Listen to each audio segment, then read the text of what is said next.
Okay, so it's fall semester, and you can probably imagine hundreds of undergraduate students sitting down to write their term papers this fall. And so they sit down and they write it, and they hand it in, and they get it back graded, and they look at the grade, and they throw it out. And that's the life cycle of the average college paper. It's, for many students, short and not so sweet. Now, imagine a different scenario where that paper is actually entered into, there we go, entered into a database with hundreds of other student papers, and that later students can come back to those papers and they can add information and they can rewrite the paper depending on new information that they find or even just a new interpretation of the same information. And people can then come to that website, come to that database through an interactive timeline, a searchable database, and a GIS-coded map. And then that database helps the users not just preserve a culture, but actually reimagine a culture as the totality of the information that they find in those papers. That, for me, is MediaNOLA.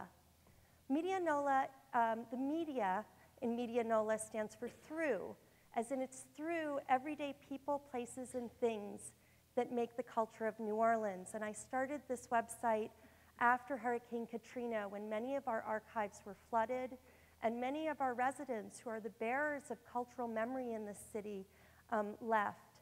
And so from that, students are learning about culture, but they're also participating in collecting those cultural memories and cultural information.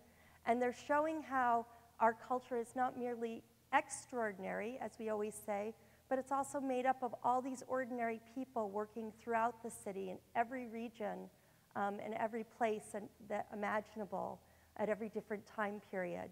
And that from that, they get a sense of people who are using the site of the political, historical, and economic contexts of these cultural happenings. And that's just on the front end, because on the back end, MediaNOLA is not just a mosaic for information, it's a dynamic whiteboard for the training of amateur historians. Students are getting into the archives, they're learning how to do research, they are learning how to do ethnography and oral histories. And this isn't just added work in the classroom, this is merely the kinds of exercises that professors would have their students doing otherwise, merely now connected to the community in a really useful way. And so students are becoming skilled researchers, they're becoming published authors. They're learning about contemporary issues in cultural history, such as how to do digitization, what are intellectual property laws, how to do public relations.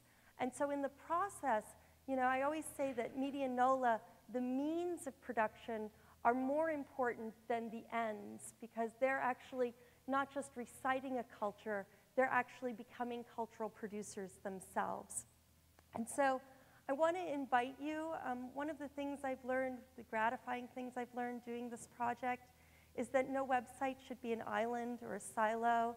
I exist through the collaboration with professors all over campus, and actually at USD is now considering using MediaNOLA and coming to do a New Orleans project. I collaborate with UNO. This is our mobile app that you can download onto your phone and take tours of the city using MediaNOLA information. This is a video game on the bottom that's being designed by a student. And so I know a lot of you guys are really interested in using new technologies and social entrepreneurialism. And so I invite you to come collaborate with me, develop new apps, develop new applications, and help me save a lot of these papers out of the waste bin of history. Thank you.